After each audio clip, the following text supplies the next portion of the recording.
បតែអាប់ដេតថ្មីសេចក្តីប្រកាសព័ត៌មានរបស់ក្រសួងការពារជាតិលោកជំទាវឧត្តមស្នេហ៍ឯកម៉ាលីសុជាតាអ្នកនាំពាក្យក្រសួងការពារជាតិនៃព្រះរាជាណាចក្រកម្ពុជាក្រសួងការពារជាតិនៃព្រះរាជាណាចក្រកម្ពុជាសូមជម្រាបជូនដល់សាធារណជននិងអ្នកសារព័ត៌មានជាតិនិងអន្តរជាតិមេត្តាជ្រាបថាយោធាថៃបានចាប់ផ្ដើមបាញ់ប្រហារមកលើទីតាំងកងកម្លាំងកម្ពុជានៅតំបន់អានសេះស្ថិតនៅក្នុងភូមិអានសេះឃុំជាំខ្សានស្រុកជាំខ្សានខេត្តព្រះវិហារនាវេលាម៉ោង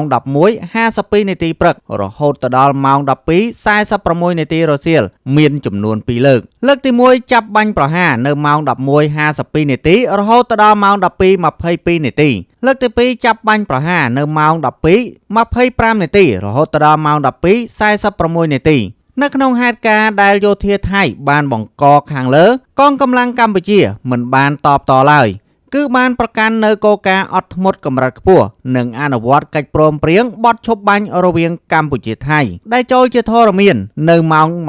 24:00 គឺម៉ោងនៅក្នុងតំបន់នៅថ្ងៃទី 28 ខែកក្កដាឆ្នាំ 2025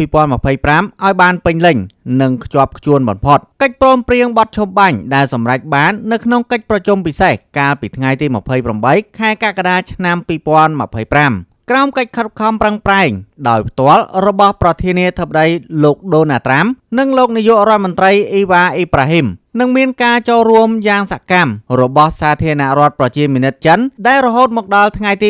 27 ខែកញ្ញាឆ្នាំ 2025 នេះគឺមានរយៈពេល 60 ថ្ងៃហើយក្រសួងការពារជាតិសូមគូបញ្ជាក់ថាការវិវត្តនៃស្ថានភាពនៅជួរមុខចាប់តាំងពីម៉ោង 12:46 នាទីរសៀលមកដល់ម៉ោង 18:00 នាទីនេះតាមការផ្ដល់ស្ថានភាពមានសភាពស្ងប់ស្ងាត់ឡើងវិញហើយបន្ទាប់ពីខាងយោធាថៃបានបញ្ឈប់ការបាញ់កាំភ្លើងត្បាល់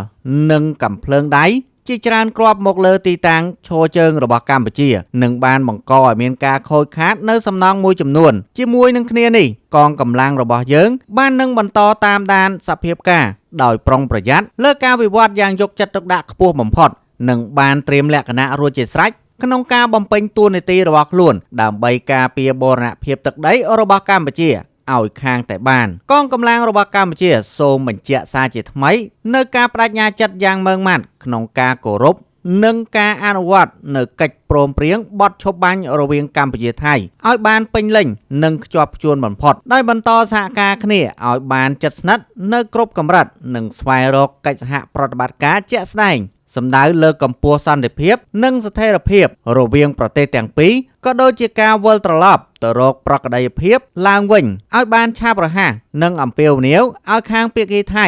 អនុវត្តនិងគោរពឲ្យបានម៉ឺងម៉ាត់ដូចគ្នាដោយស្មារតីស្ថាបនានិងស្មោះត្រង់បងប្អូននេះគឺជាព័ត៌មានអាប់ដេតថ្មីដែលតាក់ទងទៅនឹងក្រសួងការពារជាតិបានចេញសេចក្តីប្រកាសភ្លាមតែម្ដងថាមកដល់ម៉ោង 18:30 នាទីនេះគឺមានសភាពស្ងាត់ស្ងាត់ទៅវិញហើយក្រោយពីខាងយោធាថៃបញ្ឈប់ការបាញ់កាំភ្លើងត្បាល់និងកាំភ្លើងដៃជាច្រើនគ្រាប់មកលើទីតាំងឈរជើងរបស់កម្ពុជាចឹងយើងសង្ឃឹមថានៅតំបន់អានសេះនឹងមានភាពស្ងាត់ស្ងាត់នៅយប់នេះរហូតតទៅប្រសិនបើភាគីថៃអនុវត្តនៅកិច្ចព្រមព្រៀងបទឈប់បាញ់រវាងកម្ពុជាថៃដែលចូលជាធរមានតាំងតែពីថ្ងៃទី 28 ខែកក្កដាឆ្នាំ 2025 មក